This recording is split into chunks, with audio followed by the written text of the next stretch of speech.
Welcome to New Thinking for a New World, a Tallberg Foundation podcast. I am Alan Stoga, your host. Each week, I bring you conversations with people who think differently about the great issues that are shaping our world. Geopolitics, disruptive tech, mass migration, the changing climate, culture wars, all of it is grist for our mill. I hope you enjoy listening. I also hope you will let me know what you think and that you join the conversation at tallbergfoundation.org. And now for today's episode of New Thinking for a New World. A year ago, Israel was a house divided against itself. The streets were full of protesters against Prime Minister Netanyahu's efforts to change the judicial system and other policies. Roughly 1/3 of Israel's reported very strong conflicts between left and right, as well as between religious and secular Jews. And almost half of Israelis reported very strong conflicts between Israeli Arabs and Jews. Then came the Hamas attacks on October 7 and the subsequent ongoing war between Israel and Hamas.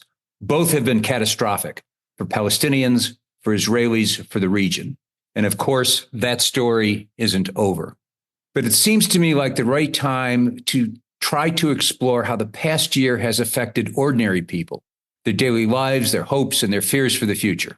Today's podcast is the first in what I hope will be a series of conversations with Israelis and with Palestinians, not necessarily about big picture politics or strategy or the war per se, but about the human impact and implications of all the hatred and fighting and destruction of the past 10 months. Joining me today are Liora Hardar and Naty Barak. Liora lives in a West Bank settlement and is a mother, a bibliotherapist, and an activist in the grassroots peace movement, Women Wage Peace. Naty is a retired businessman, sustainability expert, farmer, and a longtime resident of Kibbutz Hatzerim in the Negev Desert. Welcome to New Thinking for a New World. Thank you. Thank you, Ellen. I'm happy to be here with you. Frankly, I can't imagine a situation in this fraught world that doesn't need more new thinking than the Middle East in general, and maybe Israel in particular. Let's start with a personal question. How are your lives different today than a year ago? Liora? I think for me personally, and for, I guess, almost any citizen in Israel, things are not the same. Everything's changed. I think people used to have this belief that we're safe here in Israel, all in all. And we have the Israeli army to protect us. And we have our government, who, even if we don't agree with it, okay, when right-wingers are against the left-wing government or left-wingers are against the right-wing government, but still you have like a basic trust, very basic faith that you're protected here in our independent state of Israel. And I think October 7th was a huge blow.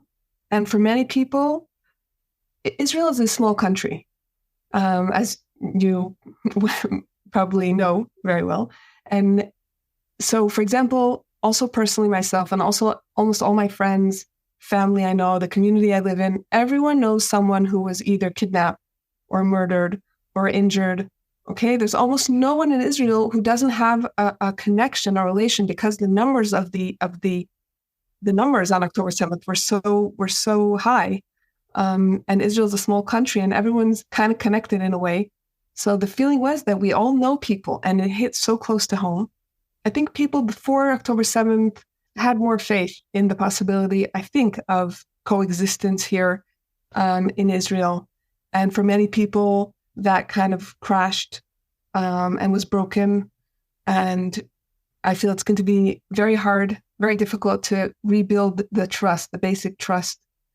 And a lot of people today who say even stronger that we need the hope, we need we need to rebuild the trust, we need to rebuild the faith even more than before October 7th, because what happened just goes to show what happens when for so many years you neglect basically, political horizon. And for many years, just military force was, the main path. So for many people, some people say from this big crisis, also a new opportunity can arise. We have to explore and see what are the new opportunities that can arise from such a terrible disaster. I want to pull on several of those threads in a moment, but Naty first, today versus a year ago. How is your life different? Well, things have changed. We are in the midst of, I don't know what's the strongest word, but we're in the midst of a disaster. And, one of the labor movement leaders many years ago wrote an article which, the title was Strength for a Change Before Disaster. And now we must be strong to make some change after this disaster. We are in the midst of this disaster and we have to recognize it. And for me, again, a year ago, I wasn't very confident with the tension within the Israeli society. We went outside to the streets to protest against the changes, political, social, legal changes the country underwent. And but for many things were very clear to me. Look, I've been living in an agricultural community almost all my life, since I was 20 years old. So last 60 years, I'm in this kibbutz, and things were so clear to me. And after October 7th, I lost my confidence in so many things. I mean, Israel is my home. I was born into the creation of the state. I consider myself part of shaping the state of Israel, economically, socially, even, security-wise. I felt very confident in my way. And now I really don't know. I'm still optimistic. I still follow the same ideals and ideas that led me throughout the years, but I must say that I'm confused. Again, a number of threads I want to pull on, but I want to go back to the period before October 7th. Israel seemed to be coming apart at the seams. Not just the protesters, all of the indices, all the measures of democracy, all the polls about the future and hope, they were flashing bright yellow, if not even flashing red. Why was that? What were the forces? Was it just Bibi, who's an extraordinary politician, whatever else you think about him? Here's someone who's been Prime Minister for 17 of the last 24, 25 years. It's extraordinary in a democracy. He keeps on getting himself reelected somehow. So maybe it's just Bibi, but my guess is more fundamental things were going on in Israel before October 7th that produced that sense that the country was coming apart. Am I right? Am I wrong? Is it just Bibi, or is it fundamental to the society? I would say fundamental to the society. I knew you were going to pick that door, so tell me now. Yes, you're right, that before October 7th, it was maybe the worst time that I remember that Israel was so split down the middle, socially. And like you mentioned, the judicial reform was it's not just Bibi. It's other people in Bibi's in Bibi's coalition, as you know, that were pushing to this reform. And of course, Bibi was allowing it and maybe pushing for it himself. I don't know. But there were other names that were pushing towards the judicial reform. And the judicial reform was, for many, many people in Israel, was a big red flag that was saying, no, we have to put a stop to this reform because it's going way too fast. And it's basically going to turn Israel into something that's not a democracy. And people were very scared, because they saw a similar process happening in Hungary and in Poland over the past 5-10 years. And there was a real fear people are afraid that baby was actually is going towards some kind of dictatorship one way or another, and kind of hiding it, masquerading it. But that's secretly his direction. And people really were afraid that Israel's not going to be a democracy anymore. And like Naty said, he was Naty's part of the people who went out to demonstrate and say, it's not going to happen, not on my shift. And for many people, the other half of Israel is saying the judicial reform has to happen. It has to happen because, now I'm not going to go into the reasons, but it's the right thing, that there has to be some sort of judicial reform, because the Court of Justice, the High Court of Justice has all the power, and also not in a balanced way. And personally, like in many areas of my life, I sort of have a tendency to see where there's truth in every side of the conflict, and how I can see how both sides are right in a way, okay, and both sides have a case. And a lot of times that's what happens to me in many areas in life, including the Israeli-Palestinian conflict and including the internal Israeli conflict. I come from a very different history, personal history, and than Naty. So I grew up in a religious Jewish family in Haifa and also in the United States. And today I live in a settlement in the West Bank that we are religious and secular living here together in our settlement. And I'm also involved in many peace building NGOs and organizations and movements. And I think part of the reason that I find myself in these areas is because I really tend to see where there's truth, where there's an essence of truth on either side of the conflict. I try to kind of mediate in a way, and I find myself bringing one voice into the space, into a different space, and then a different voice back to the other space, and trying to. So yeah, it was scary before October 7th, and a lot of people realized that it could be that one of the reasons the attack happened October 7th was because our external enemies saw that Israel is being torn apart from the inside, and this was the right opportunity to attack, as we've seen in Jewish history times before. So after October 7th and the war that continues as we're speaking, do you still think those conversations can bridge, the conversations you're trying to stimulate can bridge this gap? I think it's going to be more difficult than before.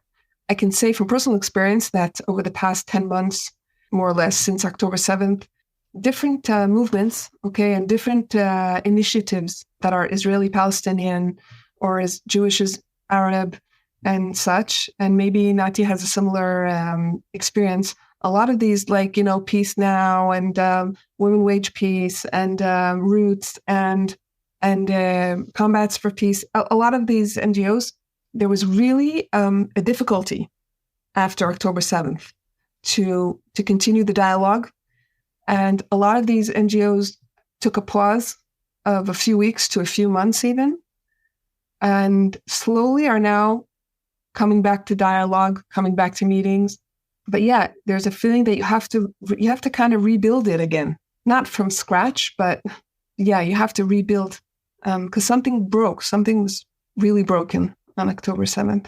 And I think people don't want to lose faith, but you don't want to lose faith, but on the other hand, you can't pretend that nothing happened, Naty, what's the mood on the kibbutz? We are busy. The kibbutz in a way was established to solve national tasks.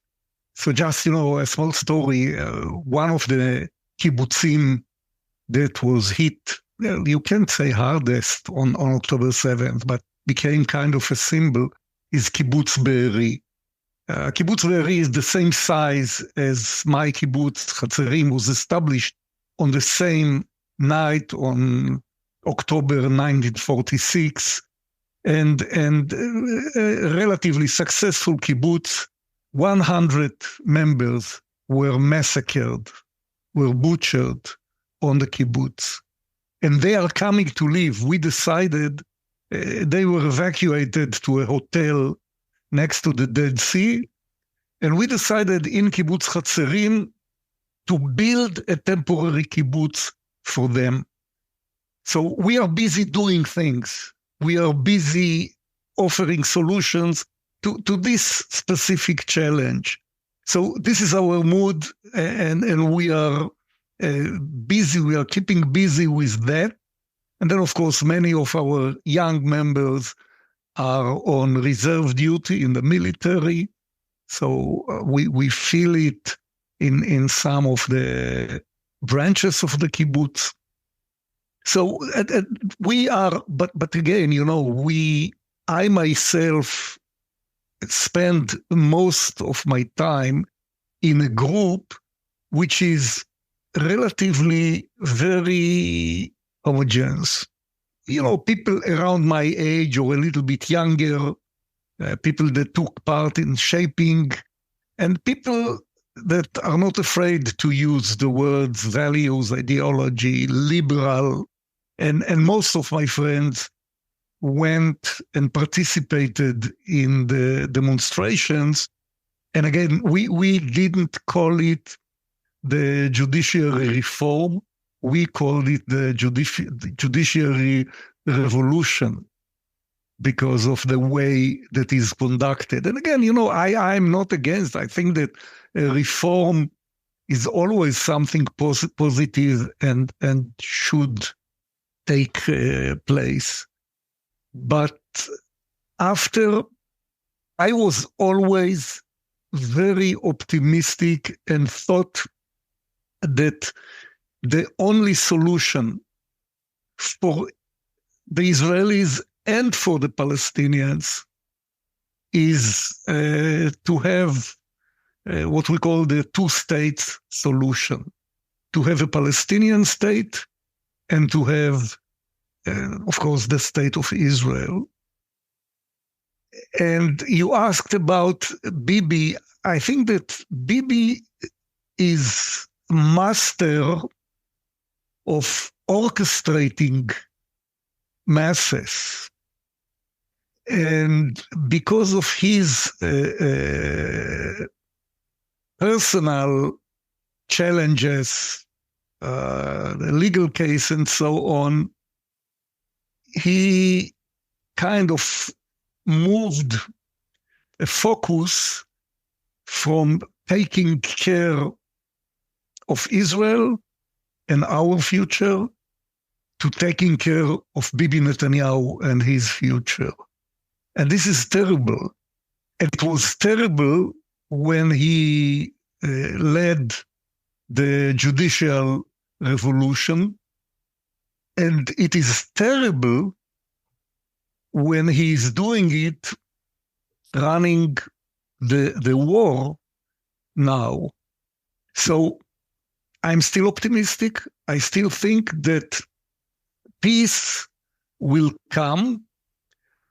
But I must admit that my confidence is a little bit shaky now.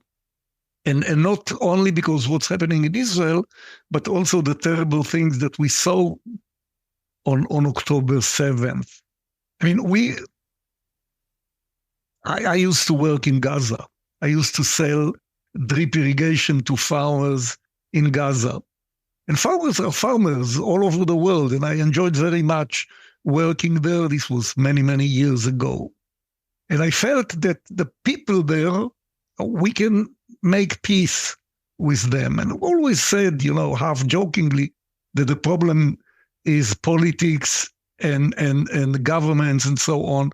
But among people, we can have peace. After October 7th, I kind of lost some of my confidence, but I still think that that's the only thing that we can do is try to achieve peace and the two-state solution. I'm afraid that it will take longer now. I used the word catastrophic in the introduction, talking about the impact, talking about what happened on October 7th, but also what's happened since October 7th in Gaza. It has been catastrophic in terms of human life, in terms of buildings, in terms of futures. Lots of things have been crushed in Gaza. As Israelis, how do you guys think about that? Someone want to volunteer to go first? Okay. I think it's terrible. Again, I know the Israeli military, and I know most of the people, but again, in a way, the Israeli military is the Israeli people. I know how much we are doing to avoid hurting uninvolved people. I know missions that have been pulled back because the suspicion that some uninvolved civilians will be hurt. I know, again, we have this phrase that the Israeli military is the most moral military in the world. And I think, the people that are fighting there are my friends. They are people with values. And I'm sure that most of them are doing everything in their ability to avoid hurting uninvolved civilians. But this is a war. And this is a war that started on October 7th. What we saw, butchering people, burning people, butchering babies, being proud. There was this picture with media today. You can't take some pictures, seeing a young Palestinian in one of the kibbutzim talking on the phone to his mother and bragging, being proud of how many Jews he killed. Golda Meir said once that she will never forgive the Arab leaders for forcing our people or our youngsters to kill during the war. Again, Israel, what we did, I was involved a little bit, not enough, and with a movement which is called On the Road to Recovery, where volunteers from my kibbutz and all over Israel drove Palestinians from Gaza, sick children, old people, mainly cancer, to hospitals in Israel. And they had contacts with people in Gaza. One of the activists was Vivian Silver, a beautiful lady, and she was murdered. And some of those volunteers were murdered. And they tried to call their friends in Gaza, and they didn't answer. So I think you want to take revenge after something like this. And you're trying to stop yourself because you know that revenge can lead to terrible things. The bottom line, my answer, I'm so sorry about what's happening in Gaza. I cannot be proud of what's happening in Gaza. But in very plain, simple, they started something terrible. You cannot imagine the massacre in Kibbutz Be'eri is something like 18 miles from my home. Gaza is 20 miles from my home. And my place is considered safe, relatively. Okay, so we spent 2 days, the first 2 days in a sheltered room, but we are considered in the center of the Negev. It's close to here. It happened close to here. And I wish we can reach an agreement now and stop the war and start negotiations. And with the help of the United States and some the more stable Arab countries like Saudi Arabia and the Emirates and so on, get back on the road for peace and agreement. I'm afraid that it will take longer now. What do war lessons from Gaza, rethinking education, peace in Ukraine, and visionary leadership have in common? They are all themes from recent episodes of this podcast. Check out more episodes on tallbergfoundation.org or on a platform of your choice. Liora, you spend a chunk of your time and have spent a chunk of your life working for peace, trying to work across not just internal Israeli lines, but with the Palestinians, et cetera. Given what's happened, not only on October 7th, as you both eloquently have talked about, but since October 7th, how do you even phrase the question? Is peace possible? Will people forget? Naty used the word revenge. When I talk to some of my Palestinian and Arab friends, I hear the same word, but they're talking about the future. At the start, you said, I hope there's opportunity here somewhere. But how do you find opportunity after a catastrophe, perhaps, but in a catastrophe, in this human catastrophe? First of all, we're still in it. Many Israelis feel that we're completely still in the catastrophe. We're not after the catastrophe for many different reasons. First of all the kidnapped people that are in Gaza, the hostages are still there. They're not back home yet. And we have Hezbollah in the north and the whole threat from Lebanon, backed by Iran, of course. And so everything is still happening. We're in the midst. I just wanted to add to a couple of things also that Naty said. So I think, first of all, I want to say that, first of all, my heart does go out to any babies and children and women that are suffering. I think that just because I feel that after October 7th, I felt that Israel had no choice but to respond to an attack like this. It doesn't make me happy to see the pictures coming afterwards from Gaza and the uninvolved people that sometimes get hurt, sometimes are killed, sometimes they're injured. I know Palestinians who have families in Gaza, who lost family in Gaza, friends of Palestinians I know here in the West Bank. And it's hard. It's hard on everyone. I do remind myself that, like Naty said, this basically the minute Hamas invoked this horrible massacre.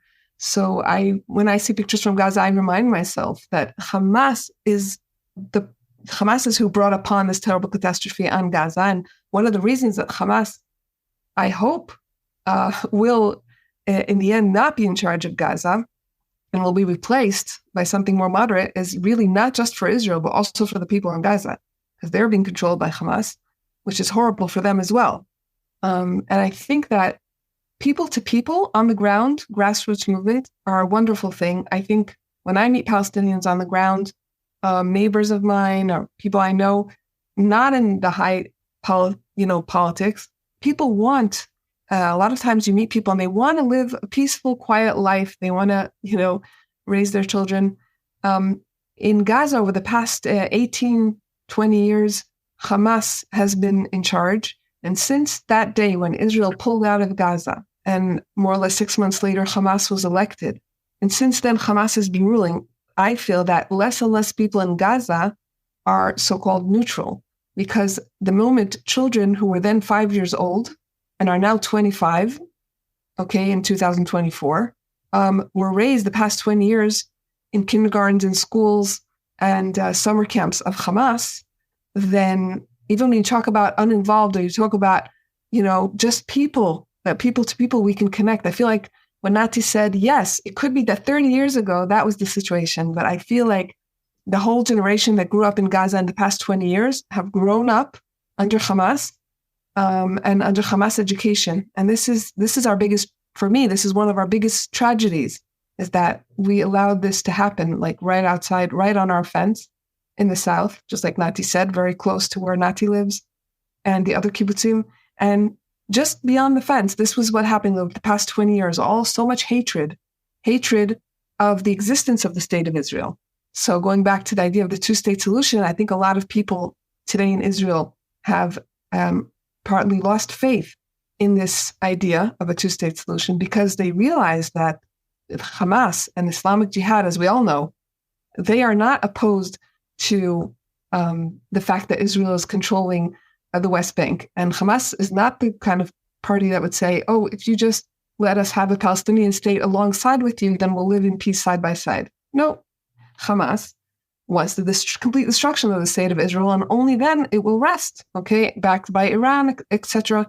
So this is, for me, like a lot of people, I don't know if a two-state solution is even possible. I don't know if it's smart. I don't know if it's strategical. I do feel that the opportunities that do arise have to do with a new regional alliance, a new regional security alliance that will allow basically a pact between moderate countries.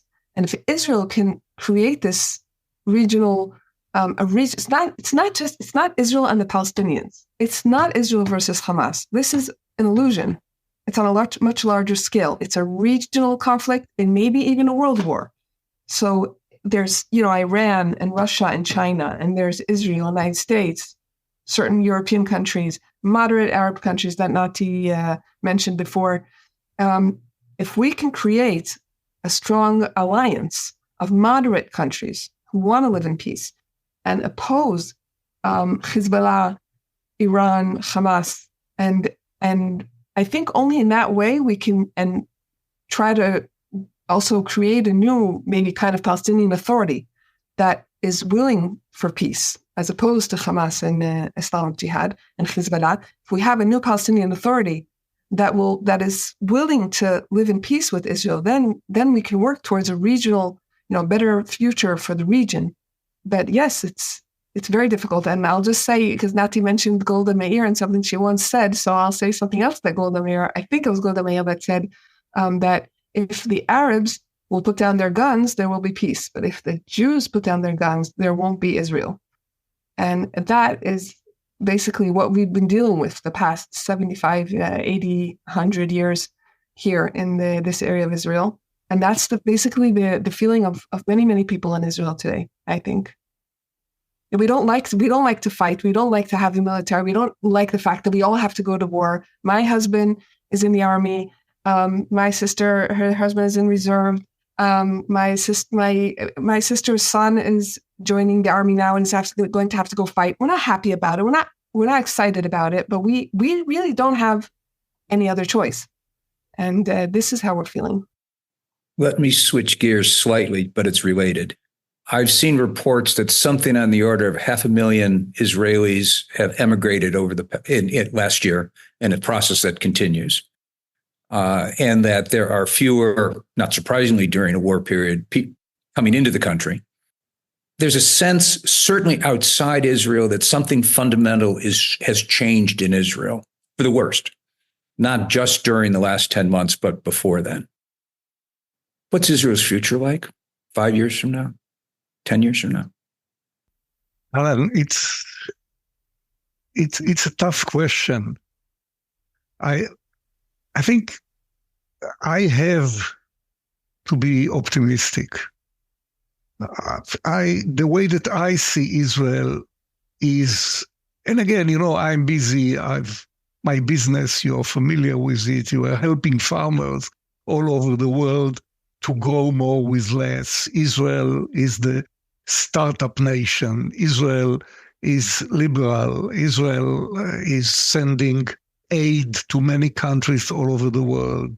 We have the best medical services. We have culture.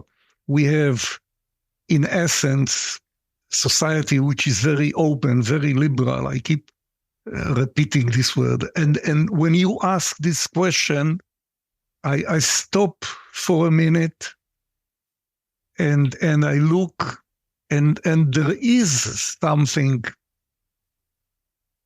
I hope, I see Liora, which is, I don't meet Liora's friends. I'm not religious. My wife doesn't dress like Liora. And I don't live in a settlement in the West Bank. And when I see Liora and I listen to her, it encourages me that we can live together. But sometimes I feel, it's like being on a roller coaster, and I'm too old for riding roller coasters. And sometimes when I see some of the extreme right leaders and I listen to them, I say to myself, no, I don't want my children. I will not immigrate at my age, but I want my grandchildren to live in Israel, in this country that, as I said, I was part of building it. And there is a trend in some countries in Europe, even some places in the United States, and that I don't like. I want Israel to be liberal. But if the extremists from the right will take over, I don't see my children staying here. I don't want to end, I am optimistic. I think there's something in us. We are, I spent some times in the United States in the 70s. The kibbutz, the idea of the kibbutz was popular. Israel was popular. People listen to us. In recent years, with the SDGs and the environment and so on, Israel has so much to offer. And I'm afraid that we may lose it if we do not unite under a more liberal and open leadership. Let me tweak the question slightly. Mm-hmm. I heard a talk recently by Yossi Klein Halevi, a Jewish American author, I'm sure you both know, who said he fears that the startup nation has become the survival nation. I'll ask you, would you agree or disagree? Is Israel in danger of becoming not the startup nation, but the survival nation? Well, I can say that it's interesting because when you phrased it like that, I just remembered, I recall, I think the application Waze is an Israeli invention, which you probably... It gets me lost all the time, I've got to tell you. I have to complain. In Israel, it worked very well until October 7th. I think it's kind of like symbolic that it's an Israeli invention. It's an amazing application. And over the past, 6-8 months, in the whole north of Israel, we cannot use the Waze because we have the GPS there. It cannot be accurate because of the missiles from Hezbollah from the north. So once you hit a certain point, if you're driving north in Israel from a certain area, suddenly Waze evaporates, it disappears, and it says that you're in Beirut actually. And you're not in Beirut, you're in the northern part of Israel. But even Haifa, where my parents live, there's been no Waze for the past few months. And people had to go back to original maps, how we used to navigate once before there was Waze and Google Maps and all that. So in a way, when you asked that question, I kind of thought about it a little bit in that, so it's symbolic in a way.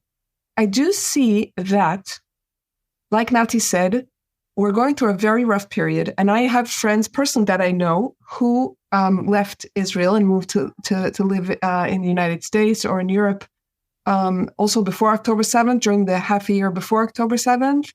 And I think mostly before October 7th, I saw people who were leaving Israel and immigrating. But I must say that I know also of quite a few people who are coming back to live in Israel after October 7th. And I just want to say that on October 7th and on October 8th and October 9th, the number of Israelis who were coming back, who were traveling abroad, who are on who are taking their tour in the Far East or in South America, after the army, a lot of young people between the ages of 23 and 28 who are traveling, who are in the middle of doing their studies and went abroad to travel. So many, almost everyone was coming back into Israel after October 7th. And there were all these jokes, on the social media.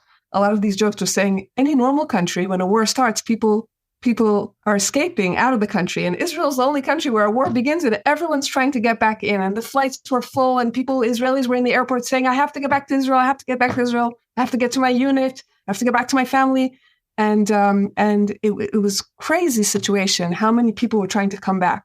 And not only that, but also during the days after October 7th and during the weeks after October 7th, I don't ever remember in all the years I'm alive and that I can recall such an unbelievable, what's the word?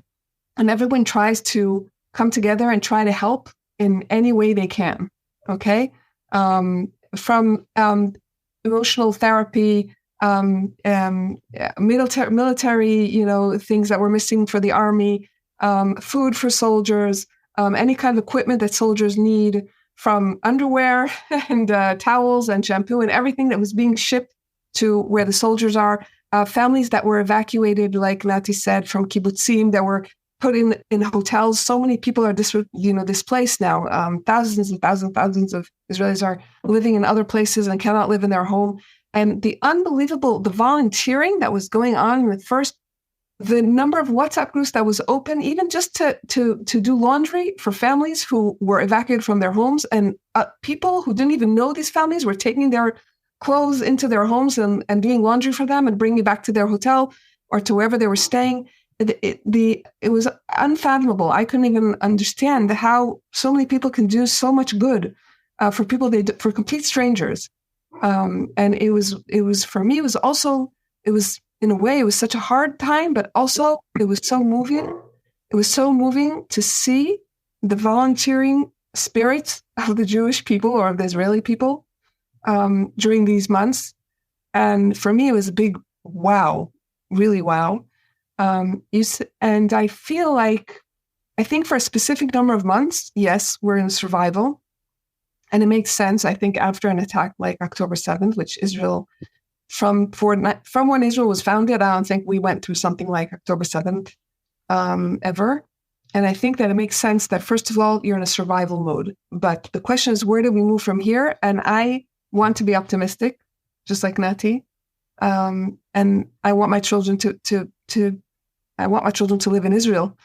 Of course, for me, it's also scary. Do I want them to grow up here? Where do I want them to grow up? I myself grew up also in Israel, but also in the United States and Canada some of the years. So I kind of, grew up with two mother tongues and in two cultures and two countries. And I kind of can compare as well and see. And I don't have like a solid answer. But just like Naty, I'm very, very connected to this land, to this people, to our history, to our culture, to the Hebrew language, to everything that makes us, unique. And I want to hope that even if we're now in a survival mode for a certain period, sometimes after terrible catastrophes, there is also a sprout of like growth, and I'm hoping that's going to happen here as well. Let's leave the conversation there, only because I have dozens and dozens and dozens of questions, and that would take dozens of hours. Again, thank you for spending time with us today. Yes, Naty. I want to add something, if you don't mind. Again, you can cut it, but I promise I won't cut it. No, I really don't know. But Liora, listening to you, I was, for some reason, in 1973, I lived with two small children near Washington, D.C., and then October War, Yom Kippur War, and I tried to get on the first airplane that I could. And I got to the war and to the Golan Heights. And then after a long time that I didn't get any mail, I was in a unit of paratroopers on Mount Hermon, and we got letters from home. So all the Israeli children drew pictures of airplanes and rifles and bombs and so on. And my daughter Naama, who was in a kindergarten in the United States, sent me pictures of smileys and flowers and nice colors. And the moral of the story is that basically we are in a war. What happened in October 7th sometimes we are using the same terminology or vocabulary that we use when we talk about the Holocaust. In a way, we never experienced something like this. But still, I think that our future is entangled, is connected to the future of the Palestinians and the futures of the Israeli Arabs. And I think that we have to change leadership, both there and here. Because you said, and it's true, the years of educating Palestinian kids to hate us, it will not take one day to change it. But many kids in Israel also, and now they have all the reason in the world not to like the Palestinians. There's hatred, and there's not always the right education. And I think that the only way we have to end this one war that we have since 48 until October 7th. We have to end the war and find a way to live in peace. There's nothing that either of us can add to that. Yeah. Either as a question or as a comment. So thank you, Naty, very much. Thank you, Liora, very much. You're welcome. Thank you for having us. Thank you for listening to this episode of New Thinking for a New World. I'm Alan Stoga, podcast host, and I look forward to your joining our next conversation. Remember, tell us what you think at tallbergfoundation.org.